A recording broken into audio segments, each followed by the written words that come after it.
Pasar Setan, Gunung Lawu.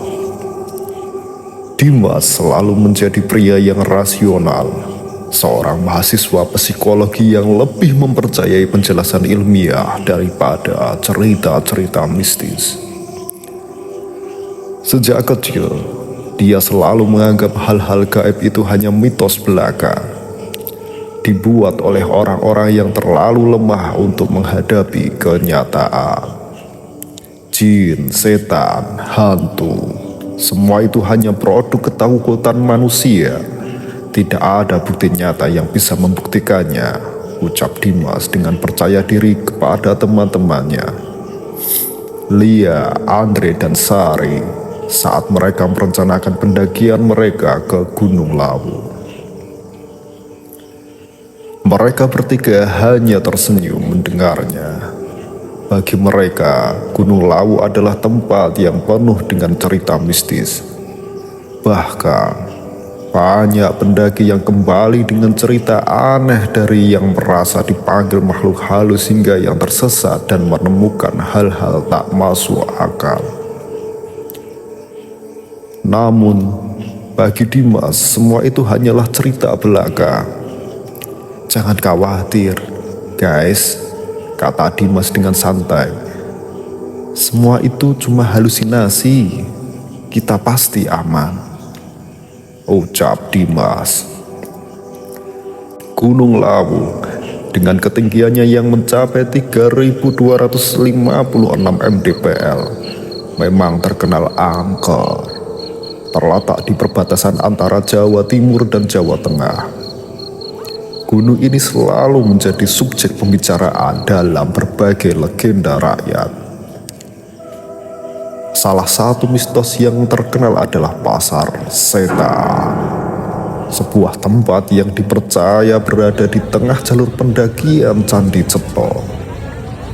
Sebuah pasar gaib yang hanya bisa ditemukan oleh mereka yang tersesat di malam hari.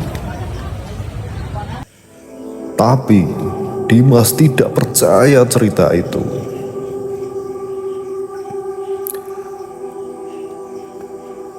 Pukul 15.00 waktu Indonesia Barat, mereka tiba di base camp Tawangmang. Setelah menempuh perjalanan dari kota Solo, cuaca mendung dan angin dingin mulai menyelimuti mereka. Sesampainya di base camp, seorang warga setempat yang tampak sudah terbiasa dengan para pendaki mendekati mereka. Hati-hati ya mas, ini malam Jumat Legi. Sebelum naik, baiknya izin dulu sama membawa reksa Gunung Lawu. Kalau tidak, perjalanan kalian bisa terganggu, ujar pria itu dengan ekspresi serius. Dimas hanya tersenyum sinis, merasa bahwa peringatan itu tidak lebih dari cerita kuno yang tidak relevan lagi. Omong kosong, gumamnya. Kita hanya mendaki gunung, bukan mencari masalah, ucap Dimas dalam hati. Mereka mulai mendaki setelah salat Isya, memilih jalur Candi Ceto yang terkenal terjal.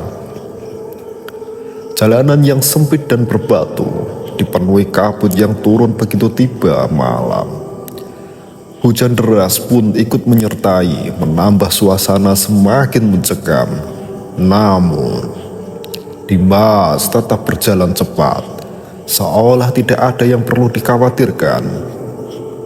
Sementara Lila, Andre, dan Sari mengikuti dari belakang, tak mampu menyaingi kecepatan langkah Dimas.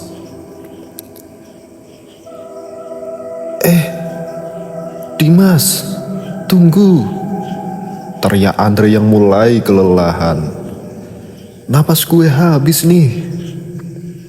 Ya, cemen lu Andre, ini bukan jalur untuk yang lemah, balas Dimas mengabaikan keluhan temannya. Seiring berjalannya waktu, ketika temannya semakin tertinggal, Dimas terus berjalan dengan penuh rasa percaya diri. Suara hujan yang deras menyapu hutan Sesekali dikelilingi suara gemercik air dari aliran sungai kecil di samping jalur pendakian. Semakin lama, suasana semakin gelap dan kabut semakin tebal. Tiba-tiba, Dimas menyadari bahwa ia tidak melihat jejak teman-temannya lagi. Bahkan, arah yang dia tuju tampak semakin asing. Dia berhenti sejenak dan memandang sekeliling. Tapi yang ia lihat hanyalah pepohonan gelap yang berbaris rapi dan kabut yang menambah kebingungannya. Langkah kaki Dimas semakin cepat, namun ia merasa seperti berjalan lebih jauh ke dalam kegelapan. Ini pasti cuma efek kabut.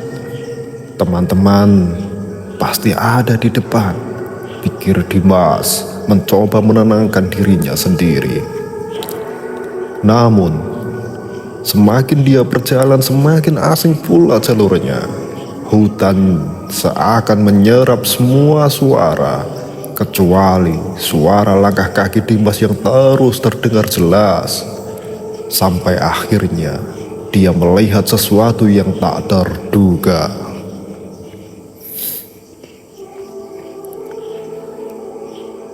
Di tengah jalur yang sempit, sebuah keramaian muncul di sana. Ada sejumlah orang atau setidaknya sosok-sosok yang tampak seperti manusia berdiri di sekitar tumpukan barang. Mereka mengenakan pakaian tradisional yang aneh dengan wajah pucat dan ekspresi yang datar. Suara tawar-menawar terdengar samar-samar seperti pasar yang ramai. Ini pasar setan? Batin Dimas, matanya terbeliak. Tumpukan barang yang ada di sekitar mereka tampak aneh. Beberapa benda terlihat tidak wajar, seperti batu-batu berkilau yang bercahaya aneh, dan kain-kain yang tampaknya bergetar. Suara tawar-menawar semakin nyaring, dan Dimas merasa ada sesuatu yang tak beres. Dia mendekati seseorang pria tua yang duduk di atas sebuah tumpukan batu, menggenggam sebuah benda yang tampak berkilau. "Mas, beli ini," pria itu berkata dengan suara serak. "Barang ini bisa membuat perjalananmu aman. Harganya murah." Dimas merasa tercekik. Apa yang kamu bicarakan? Dia mencoba mengalihkan perhatian pria itu. Namun matanya bertemu dengan mata pria tersebut yang kosong, seperti tidak memiliki kehidupan. Suara riuh pasar semakin keras, membuat Dimas merasa terperangkap dalam sebuah dunia yang asing dan gelap. Langkahnya semakin panik, berlari menuju jalur yang ia yakin akan membawa dia keluar. Namun, setiap langkah yang ia ambil justru membawanya kembali ke tempat yang sama, ke tengah keramaian yang aneh itu. Ini enggak mungkin, pikir Dimas. Aku harus keluar dari sini. Namun, saat ia kembali menoleh, tiba-tiba sosok wanita muncul di depannya. Wajahnya pucat, matanya kosong, namun senyum lebar yang mengerikan terlukis di wajahnya. Wanita itu mengenakan pakaian putih yang compang-camping dan tangan kirinya terulur ke arah Dimas.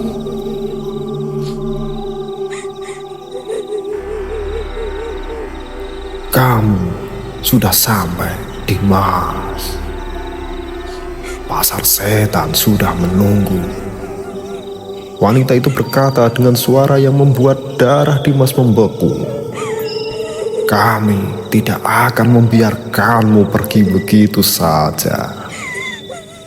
Dimas berteriak, berlari menjauh, namun jejaknya tetap tidak dapat meninggalkan pasar itu. Dia terperangkap dalam lingkaran yang tak terputus, seperti seekor tikus yang terjebak dalam perangkap tak terlihat. Setelah beberapa waktu, tubuh Dimas akhirnya ditemukan oleh tim pencari. Keadaannya sangat lemah dan tubuhnya membeku, seperti terhipnotis oleh kegelapan yang tak kasat mata. Wajahnya pucat pasi, matanya terbuka lebar seakan masih melihat sesuatu yang menakutkan. Ketika Dimas sadar di rumah sakit beberapa hari kemudian, dia terbaring lemah. Kepalanya terasa berat dan pikirannya kacau. "Kamu sudah 5 hari tidak sadarkan diri," kata Lila dengan wajah cemas. "Kami menemukanmu tergeletak di jalan setapak. Kami hampir kehilanganmu, Dimas." Dimas terdiam. Dalam pikirannya suara tawar-menawar pasar itu masih terdengar jelas, dan senyum mengerikan dari wanita itu terus menghantuinya. Jangan pernah meremehkan apa yang tidak bisa kita lihat, bisiknya menatap kosong ke langit-langit rumah sakit. Pasar setan bukan hanya mitos, itu nyata, dan aku akan terus mendengarnya. Gunung Lawu tetap menyiapkan misteri pasar setan yang tak kasat mata, tetap menjadi tempat yang terhindari oleh mereka yang tahu dan dihormati oleh mereka yang mempercayainya. Dan Dimas dengan pengalamannya yang tak bisa dilupakan, kini sadar bahwa ada hal-hal yang lebih besar dan lebih menakutkan daripada apa yang bisa dijelaskan oleh logika manusia.